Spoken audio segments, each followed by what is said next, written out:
The Gospels tell us many, many things about Jesus and his disciples, and not just his disciples then, but his disciples today. And one of the important things that we learn in the Gospels is what the disciples called Jesus.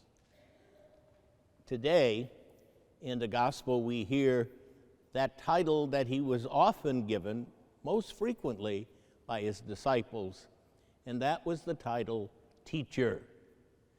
Teacher. Jesus was a teacher for his disciples then and now. As a matter of fact, the first greeting that Mary Magdalene gave to Jesus when he rose from the dead is teacher, Rabboni, teacher. That was the relationship that Jesus established with his disciples. He taught them. And we all know that good teachers are very important. And we know that one of our relationships in class is with our teachers. Now, we may not call them teacher ordinarily. We may call them Mrs. McManus, Mr. Schmidt, Mr. Lynch, Mrs. McCarthy. But above all, they are our teachers. They reveal to us the lessons that we hope to learn in school. We hope to learn the lessons of math and history and geography and English. But Jesus was a teacher who didn't necessarily spend time on those school issues. He taught the disciples life issues. And today's gospel is an important life issue that Jesus revealed to his disciples, and that is, everyone is welcome in our community. Remember in the story that we just heard from the Gospels, some of the disciples said, Jesus, we ran into some people that were doing the things that we were doing the things that you did. And Jesus said, fellas, if they're not against us, they're for us. They belong to us. It's a lesson that we still need to know and learn in the world today.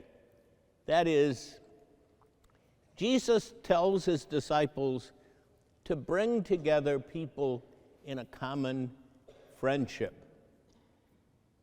We need to learn that lesson quite frequently in our own world. Jesus tells his disciples, make friends. Make friends. Make friends with people that aren't like you. Make friends with people that are tall, people that are short, people that have different languages that they speak, people who come from different nations and cultures. Jesus' lesson to his disciples then and now is to make friends, to bring people together. That's one of the great blessings that I have discovered in my visits to St. Joseph's. You know how to be friends. Friends with all of the students, friends with your neighbors. Father Fogo and Father Tim know how to be friends with each other from two different parishes. Deacon Campbell knows, as one of the bishops, that one of his jobs is to bring families together from all kinds of different backgrounds. And Deacon Armando knows that part of his job as a deacon is to be a welcoming deacon, to make sure that people know that they are welcome and that they are treasured and that they are loved in our community. Teacher. That's what the disciples called Jesus. And we know that that's the case because in the Gospels, that's often the name that they give to him when they have a question. Teacher, just like you in the class. Teacher, how do you do this? Teacher, what do you say? Teacher. And Jesus is helping all of us as the teacher that is most valued, because he teaches us lessons of life, of faith, of harmony, of peace, of unity. That's why the disciples called him teacher, and that's why we should call him teacher as well.